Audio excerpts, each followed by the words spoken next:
dia pessoal, Christopher, professor de História. Hoje a gente vai dar sequência no PET 5 do 9º ano, segunda semana. Ele traz como temática a ditadura civil-militar de 1965 a 1985, período onde o Brasil foi governado por militares, por isso civil-militar. Uma outra coisa que a gente vai ver aqui é a questão do golpe, né? Que ele traz até na primeira questão. Essa videoaula, essa correção, eu vou ter que fazer em duas partes, porque esse PET 5 ele está trazendo várias questões e não dá nem para a gente colocar toda ela no quadro, então a gente vai fazer em duas partes. Então eu vou ser bem objetivo para não estender muito e não consumir muito os dados móveis, né? Porque nem todos os alunos eles conseguem acompanhar por conta da internet, né? Muitos não têm internet e o governo ainda não disponibilizou, né? Acho que ele não pensou bem nessas questões, então a gente vamos lá tentar fazer o que a gente pode para contribuir aí com o seu aprendizado. Então lá na questão número 1, ele traz o que é um golpe de Estado. Se a gente for parar para pensar um pouco, nos últimos anos a gente sempre viu nas redes sociais, em TV, fulano deu golpe, golpista, não sei o que, esses tipos de acusações. Então o que vem a ser um golpe de Estado? Eu coloquei lá, é a derrubada de um governo constitucionalmente eleito ou legítimo. A gente viu isso ocorrer com a Dilma Rousseff nos últimos anos, né? Que ela foi eleita pelo povo, porém o que acontece? Algumas jogadas, né, de alguns políticos fizeram com que ela saísse do poder através do processo de impeachment. Então aqueles que apoiaram a Dilma acusam aquelas outras pessoas que tiraram de golpistas, né, porque foi golpe, porque recentemente ela tinha sido eleita pela maioria da população. Então o que vem a ser esse golpe de Estado? É justamente isso, a tirada de um representante que estava governando, ela foi eleita e tirou ela de alguma forma, né? Seja por impeachment ou outro tipo de golpe de Estado. Questão letra B. Ele traz um quadro, né? E pede para você pesquisar. Uma outra situação dessas atividades é que ele não te dá um texto de apoio, então você tem que ou buscar no seu livro didático ou pela internet. Então, período em que ocorreu, o próprio data eu já coloquei lá, o período de 1964 a 1985, com duração de 21 anos de governo militar aqui no Brasil. Grupos que apoiaram o governo militar. Quem que vai apoiar o governo militar? Primeiramente a gente tem que colocar, os próprios militares vão apoiar, né? A burguesia, o clero e os conservadores. O que é conservadores? Aquilo que quer conservar aquele tipo de vida que a população estava vivendo. Que tipo de vida? Lembrando que pós Segunda Guerra Mundial vai ter um embate, vai ter um conflito. Vocês lembram que eu falei assim, cada período histórico tem um modo de produção ou um modo de vida. Na Idade Moderna existia o capitalismo. Na idade contemporânea que a gente está agora, existe o capitalismo e o socialismo. Então, as duas vão sofrer um embate, é a briga entre esses dois. Então, conservadores querem manter o Brasil como capitalistas. Agora, aqueles outros que queriam mudar, às vezes queriam o quê? Implantar o socialismo no modelo que acontecia lá na Rússia, né? Que ela fez a Revolução Russa e transformou o país em União Soviética, e o modo de vida dela é o modo socialista. Então, esse período a gente vai ver que o mundo vai estar ligado a isso. Ou fulano é socialista, ou fulano é capitalista, né? Ou é esquerda ou é direita. Sempre está nessa briga aí, a gente vai entender isso. Então, até hoje a gente fala, fulano é comunista, fulano é capitalista, isso é direitista, é esquerdista, essa briga mesmo. Perseguidos, se quem apoiou é conservador, é capitalista, burguesia, projeto político do capitalismo, não foi que a gente viu isso na Revolução Francesa? Então os perseguidos vão ser quem? Os socialistas, né? A UNE, o que é a UNE? União Nacional dos Estudantes. Por quê? Porque elas faziam passeatas, queriam modificar o modo de vida. Artistas, jornalistas, eu coloquei em ciência porque tem vários e vários. Você poderia, muito bem colocado, perseguir como opositores, né? Opositores de quem? Dos militares. Então, já foi lá. Mas ele pediu a classe, vamos citar vários aí, mas para mim, quem é meu aluno, se colocar oposição, para mim está perfeito. Porque aí vai englobar vários. A gente pode citar várias classes aí, né? Vários grupos, né, que foram perseguidos aí. Política adotada. Que política adotada vai se aderir esse governo dos militares? É só você pensar, imagina você dentro de um quartel militar. É sempre bem hierárquico, né? O povo lá quer mandar de forma autoritária. Então a primeira coisa, o que vai acontecer lá? Política adotada. Fortalecimento do poder executivo. Como assim? O presidente vai mandar de forma praticamente absoluta.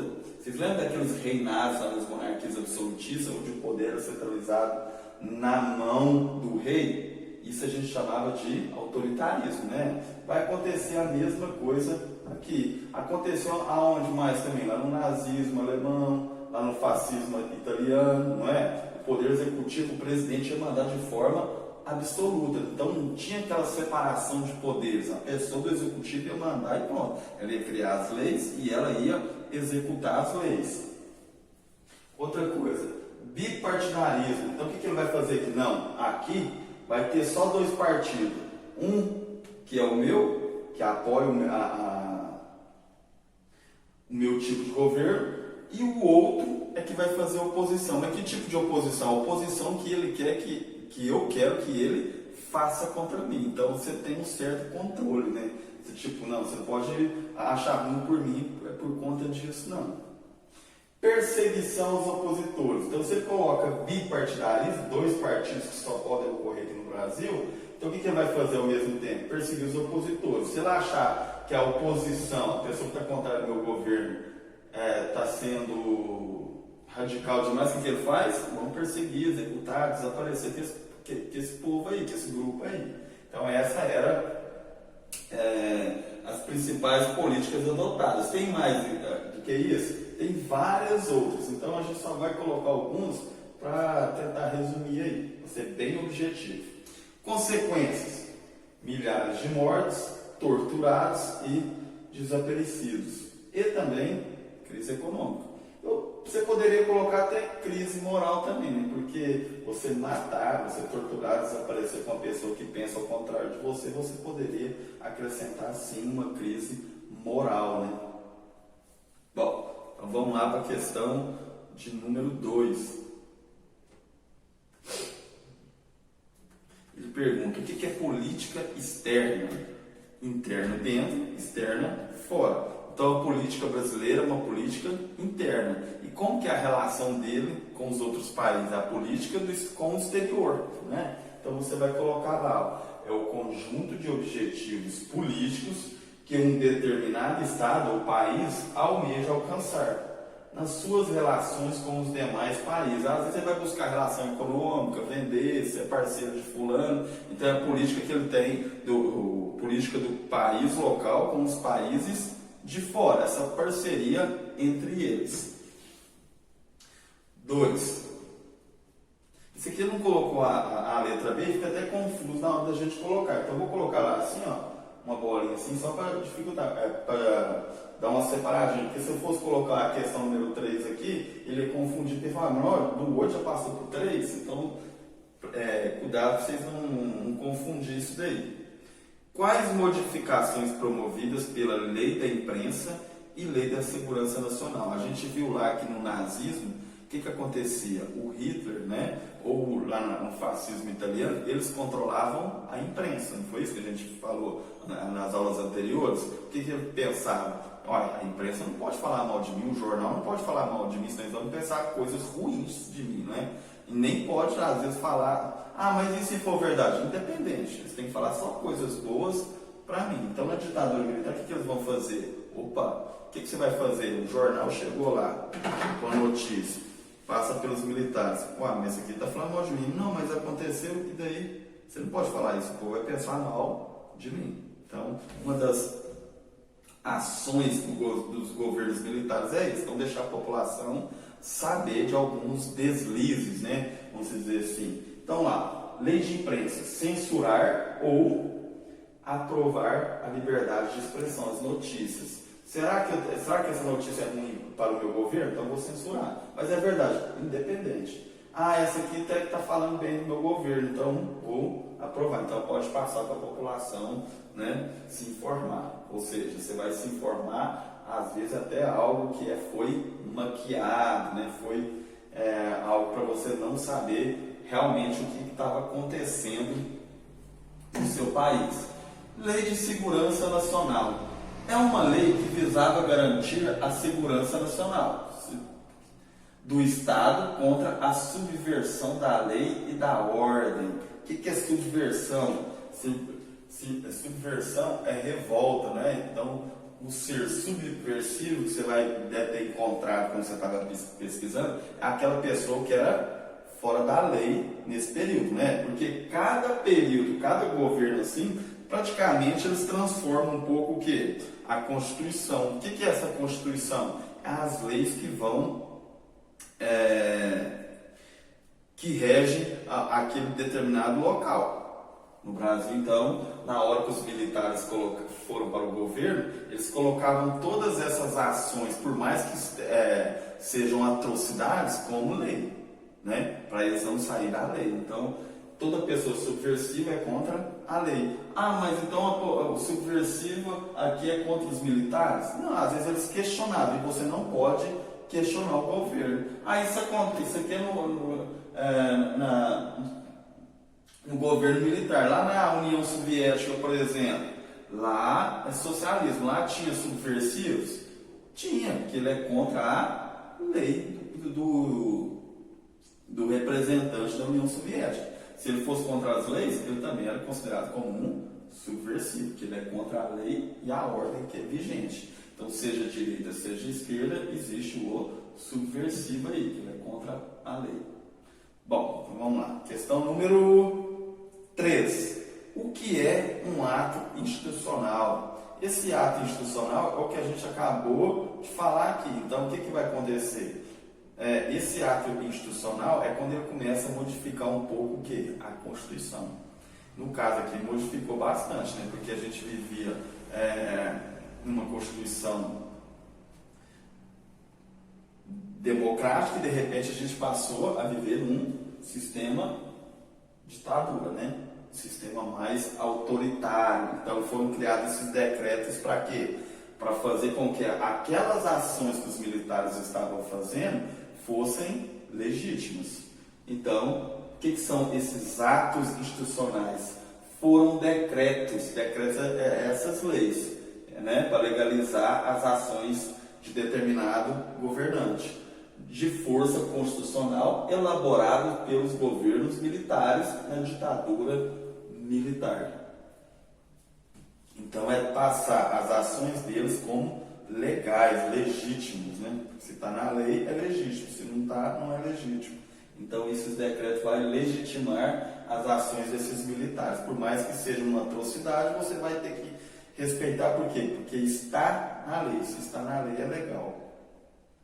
Por que podemos dizer que o AI-5 reduziu as liberdades democráticas? Se você pegar o conceito dela lá, você vai ver o seguinte. Porque foi a consolidação do poder autoritário do Poder Executivo, que fechou o Congresso Nacional, que era o Legislativo, que fazia as leis, né, e centralizou o poder em suas mãos. É aquilo que eu falei. Aconteceu isso lá na Alemanha nazista, na Itália fascista, Getúlio, no governo de Getúlio, e também lá, se você voltar lá atrás, lá nas monarquias absolutistas, era isso.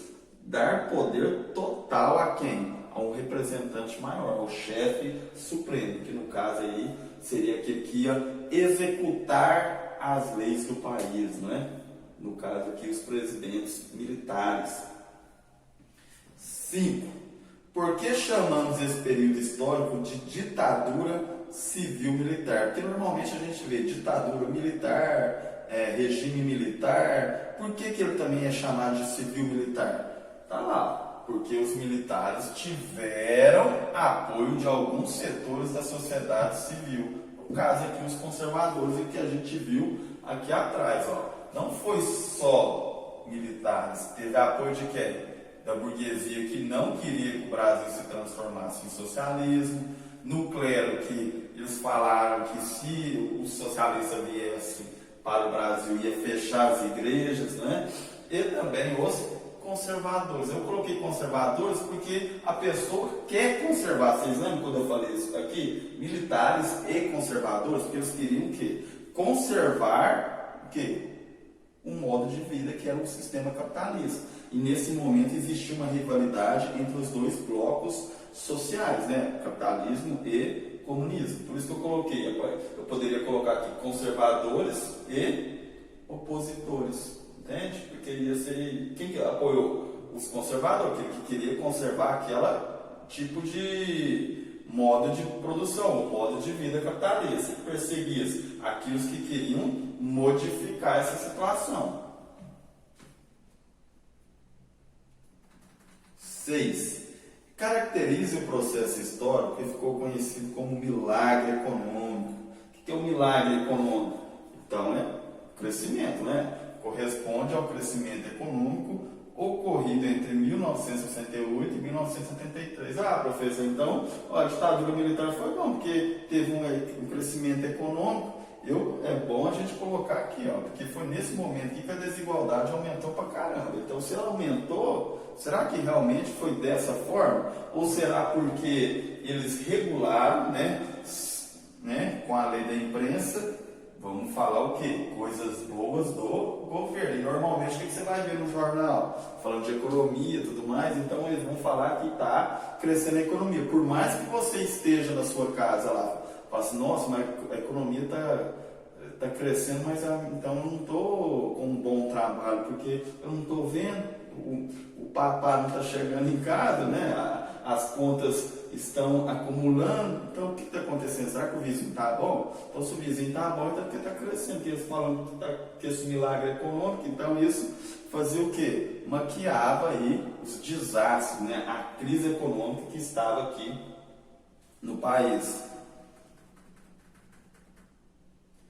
Quais partidos políticos existiam nesse período? Quais partidos? Eu falei que era bipartidarismo, só 2. Então, se é só 2, ele colocou aqui, o Arena, que apoiava os militares, e o MDB, oposição aos militares. O que eu fiz na oposição? Entre aspas. Por quê? Porque era falsa oposição, eles não se opunham, era só para falar que era mais democrático, eles deixavam as pessoas escolher, porque na verdade era assim? Não, na verdade os dois apoiavam o regime militar. E a questão número 8, ele traz: a campanha pelas diretas já se espalhou pelo país. Quem participava e como e o que reivindicaram? Então tá lá, foi um movimento popular, são por passeatas que desejavam o retorno da democracia no Brasil, visto que estavam num período ditatorial ou totalitário, Então o que eles queriam? A volta da democracia, poder votar nos seus representantes, surgir outros partidos políticos com outras ideologias, Se eles querem que tenha eleições, quem que vai estar interessado nisso? Outros políticos, Então eu coloquei, políticos, artistas, clero, intelectuais, coloquei reticência, por quê? Porque tem vários outros, Então a gente não para por aqui, então vários. Beleza?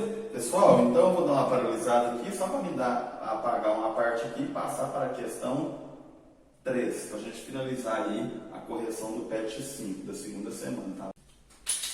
Pessoal, já retornando, então para a gente finalizar a questão número 3, ele traz lá na página, página 72, ele traz a imagem, uma charge onde tem território brasileiro, e um militar ia pagando como se fosse um pensamento, né? Ele está até aquele modelo de pensamento, e lá é escrito algumas informações desse pensamento, o militar com o apagador apagando, e ele traz. O que você observa na imagem? Na charge. A charge a gente vê o Brasil pensando, né? 1964, golpe, ditadura, e os militares tentando apagar, né, as lembranças, né, do Brasil ou o pensamento. Então o que eu coloquei? Um militar apagando o pensamento do Brasil, ou um militar apagando a memória brasileira, um militar apagando as lembranças do Brasil. Então poderia ser qualquer tipo, qualquer uma dessas. Eu coloquei pensamento pela posição da bandeira, né? Da bandeira não, da imagem do território. Qual crítica social ela constrói? O que ela está construindo? Os militares querendo apagar as atrocidades cometidas no governo dos militares, né? Então, por que eles estavam querendo apagar alguma coisa? Eles fizeram de errado, né? E a gente viu que foram cometidas perseguições, mortes, desaparecimentos e outros mais. De que forma podemos relacioná-la ao período da ditadura militar? De que forma você vai poder relacionar? Coloquei lá, pela descrição que está na bolha de pensamento. O que está escrito lá? A época do golpe, né, 1964, o início do governo deles, foi considerado como um golpe, foi uma ditadura, Dói-Code, um local para uma instituição, né, para estar perseguindo essa população, como se fosse aqueles espiões, né, como se fosse aquilo para descobrir, né, como se fosse um órgão policial que vai investigar aquelas pessoas que se opuseram ao período dos militares. Outras coisas que acontecem, a tortura, né, repressão, e tem um outro lá que acho que é desaparecimento, o último lá, que ele já apagou e a gente já não consegue ver, né? E na última, e na questão A, B, C, D, como podemos relacioná-la à questão dos direitos humanos, né? Pelo fim do regime militar e o retorno da democracia no Brasil. Então, como podemos relacioná-la à questão dos direitos humanos? Qual o direito? Agora ele poderia ter o direito à liberdade, né? Acabou o regime militar, ele poderia pensar, por mais que as pessoas tentam apagar, você tem que recordar isso para não acontecer novamente. Então ele está pensando, tem liberdade de pensar, mesmo assim ele está tentando apagar. Então, o que eu pude entender é o que? Fim do regime militar, está apagando esse período da história, iniciando o que? A democracia no Brasil, que ele pauta o que? Principalmente a liberdade, igualdade e fraternidade, aquele lema lá iluminista lá de séculos anteriores. Pessoal, então aqui a gente encerra aí a segunda semana do PET 5 do 9º ano. Então na próxima aula a gente vem com a terceira semana, beleza? Muito obrigado e até a próxima.